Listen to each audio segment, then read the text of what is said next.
Hello everyone, welcome back to my channel the notes corner. I hope you are all good. So आज हम Indian contract act का section 7 इस video में cover up करेंगे।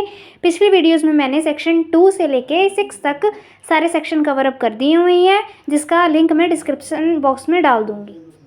Section 7 के मुताबिक acceptance जो है वो एब्सोल्यूट एंड अनक्वालिफाइड होनी चाहिए, मतलब बिना किसी कंडीशन के। ठीक है, अब हम इसकी बेयर लैंग्वेज समझते हैं।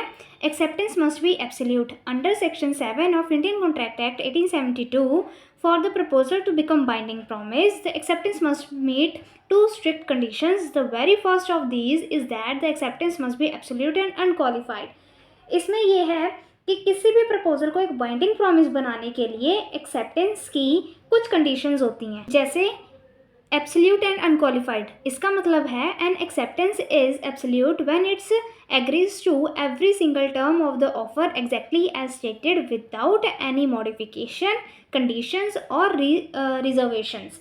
इसका मतलब है जो ऑफर दिया गया है, एक्सेप्ट करने वाला पर्सन उसकी हर एक टर्म को बिना किसी मॉडिफिकेशन के एक्सेप्ट करे।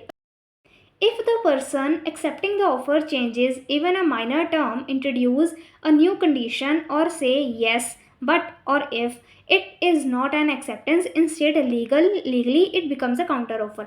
अगर person किसी ऑफर को एक्सेप्ट करता है, ठीक है, चाहे छोटी मोटी चेंजेस करके, इधर लिखा है ना माइनर टर्म्स, या छोटी मोटी चेंजेस करके, और इंट्रोड्यूस करता है अपनी नई कंडीशंस वगैरह, या कहता है कि यहाँ लिखा है यस हाँ पर ये अगर मगर करता है, ठीक है, कि अपनी कंडीशंस वगैरह लगाता है, तो वो एक्सेप्टेंस नहीं होती, वो होता है हमारा काउंटर ऑफर। ठीक है, काउंटर ऑफर मैंने अपने पिछली वीडियो में आपको ऑफर में कराया था, ये ऑफर की टाइप होती है काउंटर ऑफर। ठीक है, काउंटर ऑफर का मतलब है कि उस ऑफर में कुछ कंडीशन लगा के देना, ठीक है, तब वो एक्सेप्टेंस नहीं होती, वो काउंटर ऑफर कहलाया जाता है।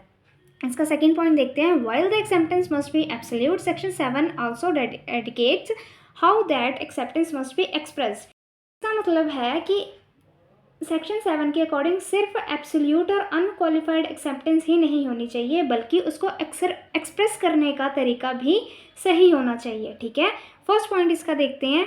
B express in some usual and reasonable manner unless the proposal prescribed a specific manner of acceptance. इसका मतलब है अगर ऑफरर ने एक्सेप्ट का कोई स्पेसिफिक मैनर नहीं बताया, तो एक्सेप्टर किसी भी नॉर्मल या रीजनेबल मेथड से एक्सेप्टेंस दे सकता है। इसका सेकंड पॉइंट देखते हैं। Follow the prescribed manner if the offeror specify a way to accept the acceptance must be follow that format. इसका मतलब है अगर ऑफरर ने प्रिस्क्राइब्ड मैनर, मतलब मैनर बताया गया है कि एक्सेप्टेंस कैसे होगी, तो एक्सेप्टेंस उसी तरीके से होगी। ठीक है, जैसे आपको ऑफर मिला ईमेल से, है ना, और आप रिप्लाई भी, अगर उसने स्पेशली लिखा है कि रिप्लाई भी आप ईमेल के थ्रू ही करोगे, तो आप ईमेल के थ्रू ही करोगे रिप्लाई। ठीक है, क्योंकि उसने प्रिस्क्राइब्ड मैनर बताया हुआ है। फर्स्ट पॉइंट में था कि मैनर नहीं बताया, कोई भी रीजनेबल मैनर आप यूज़ कर सकते हो। सेकेंड पॉइंट में है कि प्रिस्क्राइब्ड मैनर उसने बताया है। ठीक है, थर्ड पॉइंट देखते हैं इसका। The offeror's duty if the acceptance is not made in the prescribed manner, the offeror can not just sit back and claim there is a no contract letter. They must insist on the prescribed manner with the reasonable time. If they fails to do so, they are deemed to have accepted the deviation. इसका मतलब है अगर acceptor ने prescribed manner follow नहीं किया, जो उसने manner बताया था ऑफरर ने, अगर एक्सेप्टर ने वो मैनर फॉलो नहीं किया, तो ऑफरर बाद में चुप रहकर ये नहीं बोल सकता कि कॉन्ट्रैक्ट बना ही नहीं। ऑफरर को एक रीजनेबल टाइम के अंदर ऑब्जेक्शन करना होगा और बोलना होगा कि एक्सेप्टेंस प्रिस्क्राइब्ड मैनर से नहीं हुआ। ठीक है, अगर ऑफरर ऑब्जेक्शन नहीं करता या चुप रहता है और जिस प्रिस्क्राइब्ड मैनर जो उसने बताया था, अगर उस प्रिस्क्राइब्ड मैनर पर उसकी एक्सेप्टेंस नहीं होती, जो ऑफरर है वो चुप रहता है, तो लॉ ये एज्यूम कर लेगा कि जो डिफरेंट मैनर से जो एक्सेप्टेंस हुई है उसमें ऑफरर को कोई ऑब्जेक्शन नहीं है। ठीक है, जैसे हम इसके एग्जांपल से समझते हैं।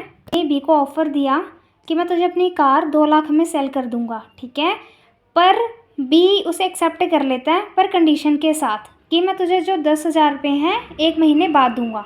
ठीक है, तो ये जो कंडीशन इधर लगी है, तो ये काउंटर ऑफर हुआ, ये कोई एक्सेप्टेंस, सिंपल एक्सेप्टेंस नहीं हुई, ये काउंटर ऑफर कहलाया जाएगा हमारा। ठीक है, अब वही हम आ जाते हैं कि स्पेसिफिक मैनर वाली बात पे। इधर ए कहता है कि मुझे एक्सेप्टेंस जो है स्पेशली ईमेल के थ्रू चाहिए, ठीक है।